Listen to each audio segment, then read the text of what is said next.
Hello बच्चों, संस्कृत की class में आपका स्वागत है। बच्चों, आज हम आपको वाच्य परिवर्तन पढ़ाएंगे। पहले परिवर्तन तो आप जानते होंगे, बदलना, और वाच्य क्या है इसको समझना है। तो वाच्य किसे कहते हैं ये समझेंगे। तो वाच्य कथन प्रकार को, वाक्य के कथन प्रकार को वाच्य कहते हैं। जैसे हम कह बोला वह जाता है, हिंदी में कहेंगे वह जाता है, और इसी को हम कहें उसके द्वारा जाया जाता है। तो ये हमारा हो गया परिवर्तन। तो कथन वाक्य के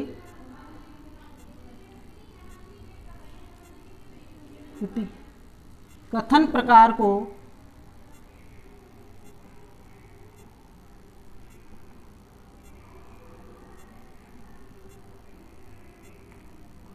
वाच्य कहते हैं।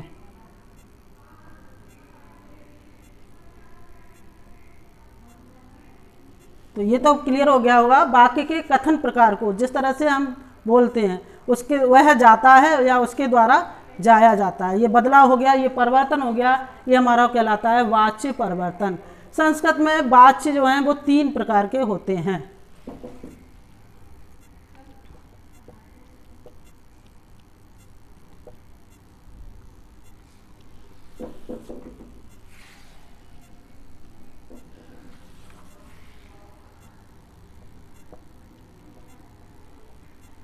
संस्कृत में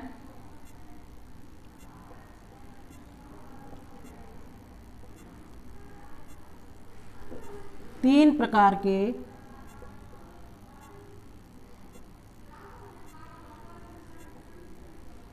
वाच्य होते हैं।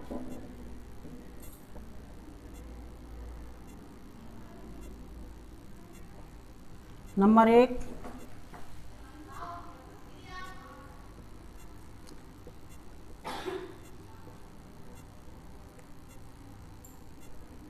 कर्तवाच्य।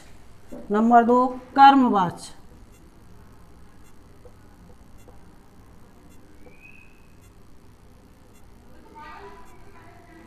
नंबर 3, भाववाच्य।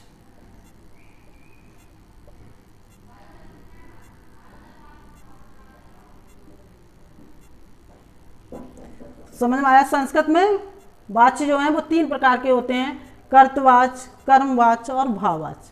अब हम ये समझेंगे कि कर्तवाच्य क्या है।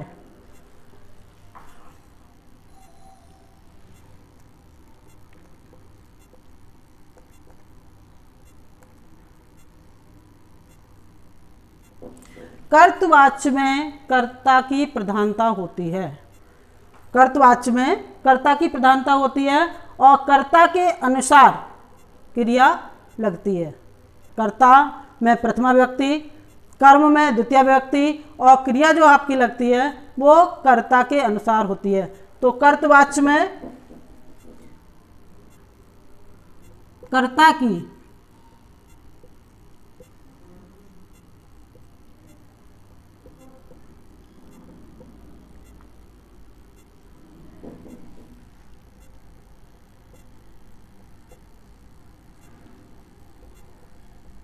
होती है। इसमें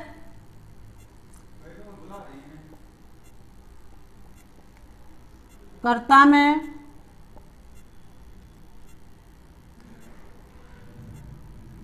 प्रथमा विभक्ति,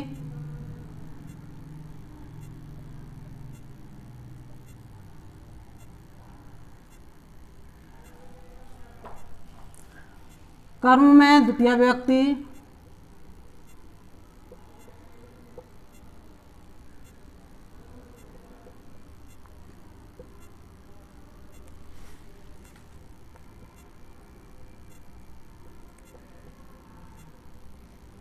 तथा क्रिया जो है,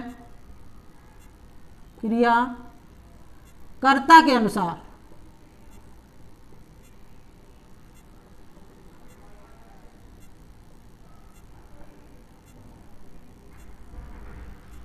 क्रिया जो है वो कर्ता के अनुसार होती है।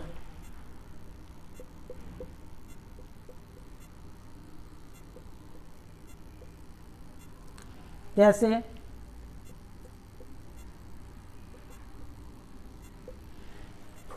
अब फिर समझेंगे कर्ता की प्रधानता होती है, वो कर्तवाच्य होता है। कर्ता में प्रथमा व्यक्ति, कर्म में द्वितीय व्यक्ति तथा क्रिया कर्ता के अनुसार होती है। जैसे अगर कर्ता आपका एक वचन का है तो क्रिया आपकी एक वचन की लगेगी, कर्ता आपका द्विवचन का है तो क्रिया आपकी दो वचन की लगेगी, और कर्ता आपका बहुवचन का है तो क्रिया भी आपकी बहुवचन की लगेगी। ये वाक्य जो हैं वो कर्तवाच्य के अंतर्गत आते हैं। जैसे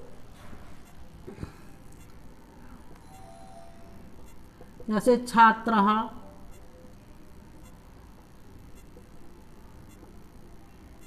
विद्यालयं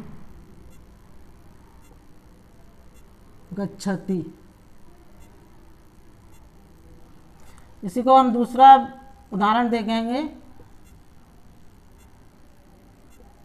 छात्राः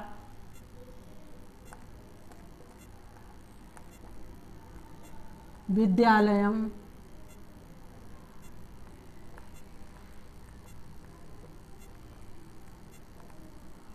गच्छन्ति। आपने देखा है यहाँ पर छात्रः आपका एक वचन है, प्रथमा व्यक्ति एक वचन है, और इसलिए यहाँ पर क्रिया भी आपकी एक वचन की आई है। ऐसे ही यहाँ पर छात्रः बहुवचन का है तो आपकी क्रिया बहुवचन की आई है। तो ये वाक्य जो हैं आपके कर्तवाच्य में आते हैं। अब हम समझेंगे कि कर्मवाच्य क्या है।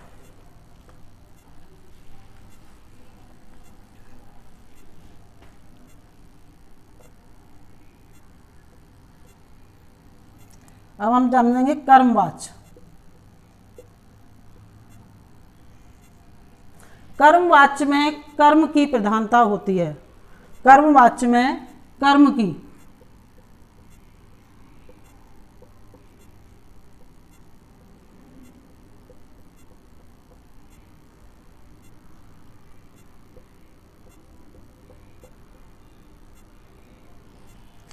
की प्रधानता होती है। इसमें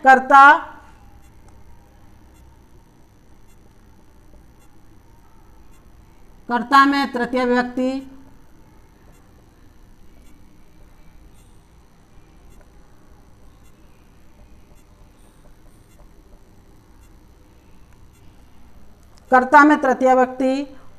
कर्म में प्रथमा व्यक्ति,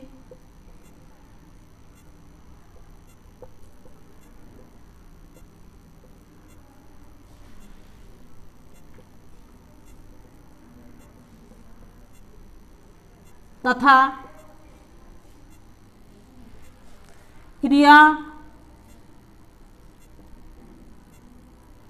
आत्मनेपद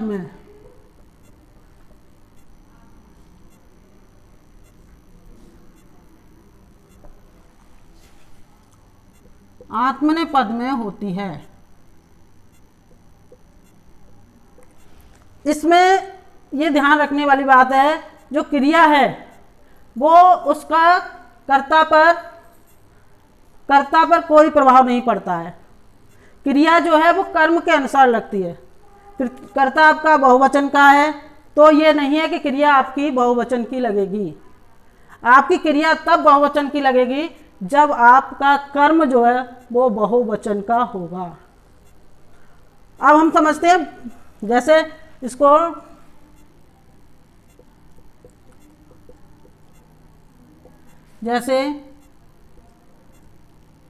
छात्रेण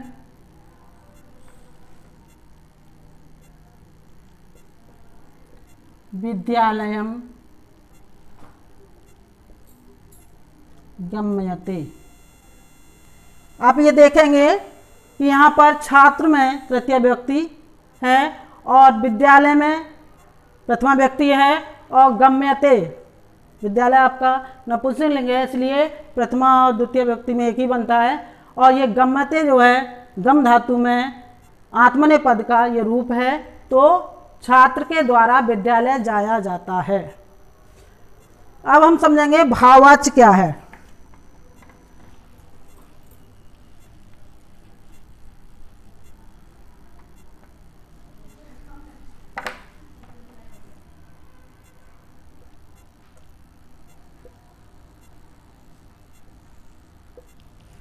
भाववाच्य,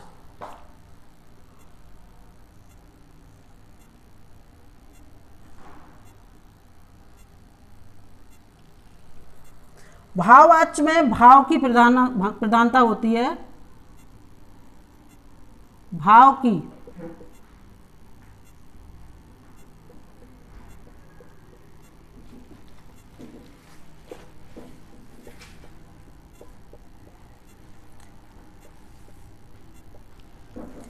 भाववाच्य में भाव की प्रधानता होती है, इसमें कर्म होता नहीं है और कर्ता जो है, कर्ता में तृतीय विभक्ति,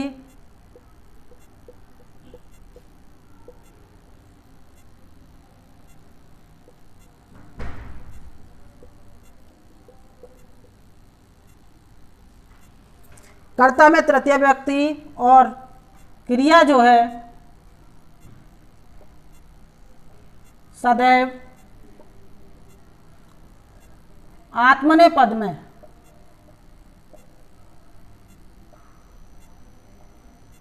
आत्मनेय पद एक वचन की होती है।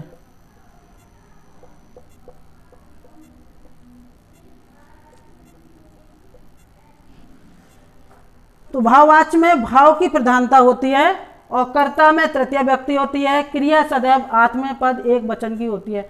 इसका क्रिया कर्ता पर कोई प्रभाव नहीं, कर्ता के अनुसार नहीं। कर्ता आपका चाहे बहुवचन का है, चाहे एक वचन का है, चाहे द्विवचन का है, लेकिन क्रिया जो है आपकी हमेशा आत्मनेय पद एक वचन में ही रहेगी। जैसे हम उदाहरण के लिए देखेंगे, जैसे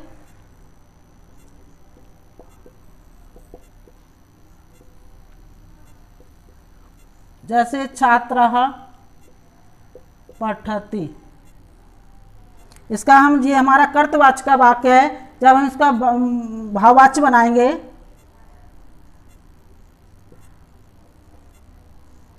तो छात्रेण पठ्यते, छात्र के द्वारा पढ़ा जाता है। इसी बात को अगर हम ये ले लें, दूसरा उदाहरण ले लें, छात्रः पठन्ति, छात्र पढ़ते हैं। देखिए अब छात्र आपका बहुवचन है और ये पठन्ति आपकी बहुवचन की क्रिया है, तो ये हमारा कर्तवाच्य का है। जब हम इसको भाववाच्य में बदलेंगे तो ये छात्रा बहुवचन है, प्रथमा व्यक्ति बहुवचन, तो आपकी जो जब हम बदलेंगे तो तृतीय व्यक्ति बहुवचन में यहाँ आएगा। यहाँ आपका एक वचन होगा तो तृतीय व्यक्ति एक वचन आएगा, यहाँ आपका प्रथमा व्यक्ति द्विवचन होगा तो आपका तृतीय व्यक्ति द्विवचन आएगा, और अगर यहाँ पे बहुवचन है तो तृतीय व्यक्ति बहुवचन का रूप आएगा।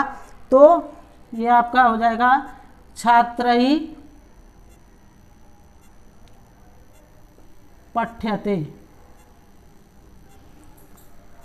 देखिए ये छात्र पढ़ते हैं, इसी बात को हम हिंदी में कहेंगे तो छात्रों के द्वारा पढ़ा जाता है, छात्रों के द्वारा पढ़ा जाता है। तो देखिए यहाँ पर क्रिया आपकी बहुवचन की है, कर्ता आपका बहुवचन का है, लेकिन आपकी यहाँ पर क्रिया जो है वो बहुवचन की नहीं है, क्योंकि यहाँ पर कर्म नहीं है, इसलिए हमेशा ये आपका एक वचन का आएगा। आत्मनेय पद एक वचन में क्रिया होगी, चाहे आपका कर्ता एक वचन का हो, चाहे बहुवचन का हो, चाहे द्विवचन का हो, लेकिन क्रिया हमेशा आत्मनेय पद एक वचन में ही आएगी। कुछ हम उदाहरण आपको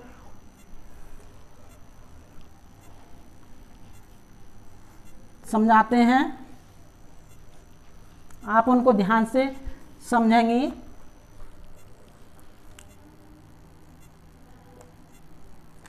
कर्तवाच्य से कर्मवाच्य में बदलना।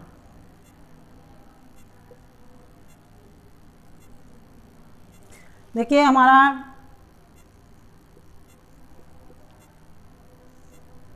छात्रः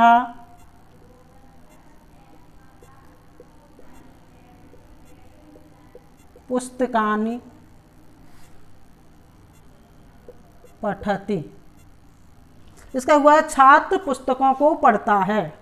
अब इसको हम कर्मवाच्य में बदलेंगे तो हमने बताया आपको कि कर्मवाच्य में कर्ता में तृतीया विभक्ति होती है। तो हमारा ये प्रथमा विभक्ति एक वचन है, तो हमारा कर्मवाच्य में जब बदलेंगे तो तृतीया विभक्ति एक वचन में आएगा। यहाँ आएगा आपका छात्रेण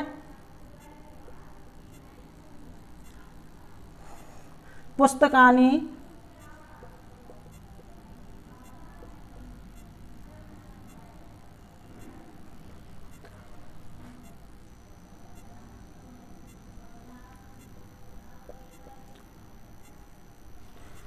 आप देख सकते हैं, देखिए छात्र पुस्तकों को पढ़ता है, तो यहाँ पर जो आपकी क्रिया है वो कर्ता के अनुसार है, तो ये कर्तवाच्य का वाक्य है। और इसमें देखिए आपका कर्ता जो है वो तृतीय व्यक्ति का है और जो क्रिया लगी है वो कर्म के अनुसार लगी है, न कि कर्ता के अनुसार।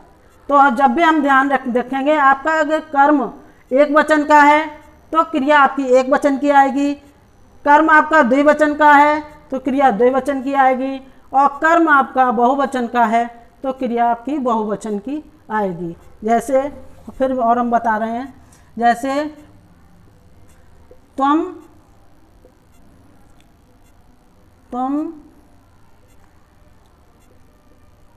खादशी, तुम खाते हो।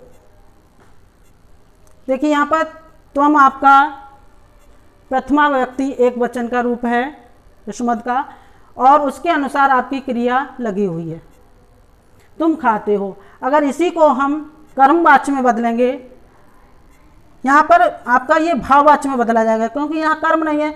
भाववाच्य और कर्मवाच्य एक ही तरीका है, बस इसमें कर्म में कर्म होता है और भाववाच्य में कर्म नहीं होता है।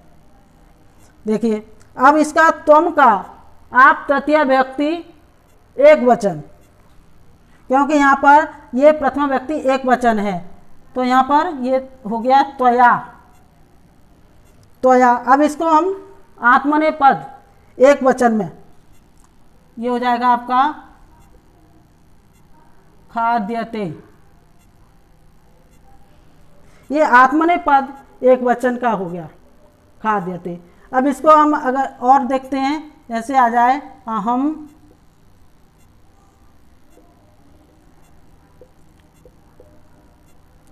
फलम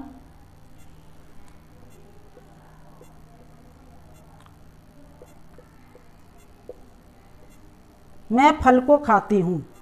तो अहम आपका अस्मद का प्रथमा व्यक्ति एक वचन का रूप है, तो जब हम इसका कर्मवाच्य में बदल, क्यों यहाँ कर्म है तो कर्मवाच्य में बदलेंगे, तो इसका हम क्या करेंगे, तृतीय विभक्ति एक वचन का रूप लिखेंगे। अहम का तृतीय व्यक्ति एक वचन में होता है मया। इसके लिए आपको रूप याद करना बहुत जरूरी है। फलम,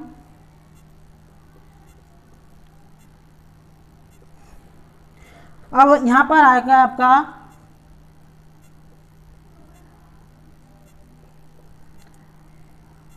खाद्यते। अब इसी बात को अगर हम ऐसे लिखें,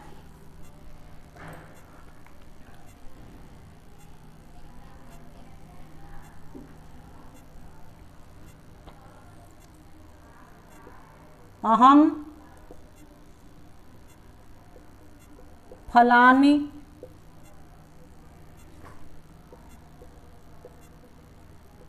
खादामी, मैं फलों को खाती हूँ। अब इसका हम कर्मवाच्य बदलेंगे, तो अहम का मया,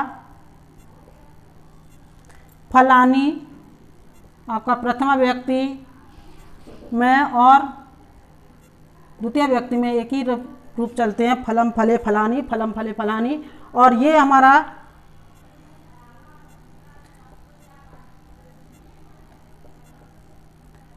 अब देखिए ये खाद्यंत जो है वो कर्म के अनुसार है, कर्म आपका बहुवचन का है, इसलिए यहाँ पर ये खाद्यंत आया। ये कर्ता के अनुसार नहीं, कर्ता आपका चाहे एक वचन का है या बहुवचन का है या द्विवचन का है, लेकिन आपकी क्रिया जो है कर्मवाच्य में कर्म के अनुसार आएगी। अगर आपका कर्म एक वचन का है तो एक वचन की आएगी, और द्विवचन का है तो द्विवचन की आएगी, बहुवचन का है तो बहुवचन की आएगी। इस बात को आपको ध्यान रखना है। जैसे हम एक और आपको उदाहरण बताते हैं।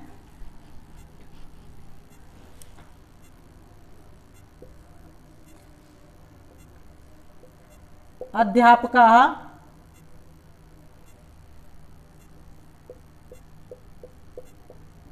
छात्रान् पाठयति। देखिए, अध्यापक छात्रों को पढ़ाता है। मैंने बताया आपको, कर्तवाच्य में जो क्रिया है वो कर्ता के अनुसार होगी, और कर्ता में प्रथमा व्यक्ति, कर्म में द्वितीय व्यक्ति, और क्रिया जो है वो कर्ता के अनुसार होगी। वो आते हैं आपको एक कर्तवाच्य के बाद। तो इसको हम अब कर्मवाच्य में बदलेंगे।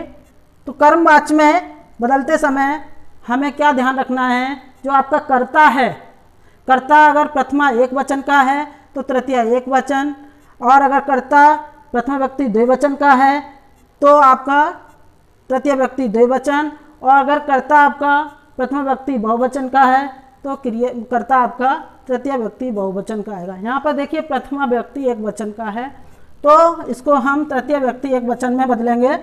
ये हो जाएगा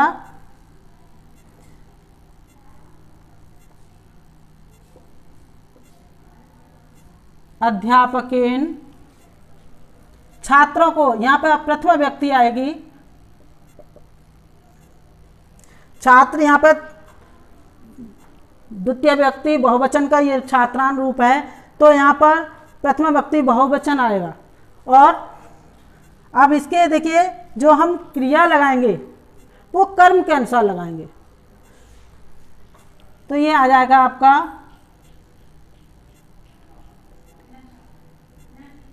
पाठयन्ते, क्योंकि यहाँ पर जो आपका कर्म है वो बहुवचन का है।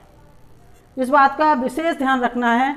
यहाँ पर बहुत सारे लोग गलती कर जाते हैं कि जो क्रिया होती है वो कर्ता के अनुसार लगा देते हैं, लेकिन कर्म में कर्ता के अनुसार नहीं, कर्तवाच्य में कर्ता के अनुसार क्रिया लगती है। इसमें आपकी जो क्रिया लगेगी वो कर्म के अनुसार लगेगी। आप लोगों को शायद समझ में भी आ गया होगा, और अब आगे मैं जो पढ़ाऊंगी वो अगली वीडियो में पढ़ाऊंगी। अच्छा, देखना बंद करना, देख लो, बंद कर दो। कितनी होगी, 6 मिनट की हो गई।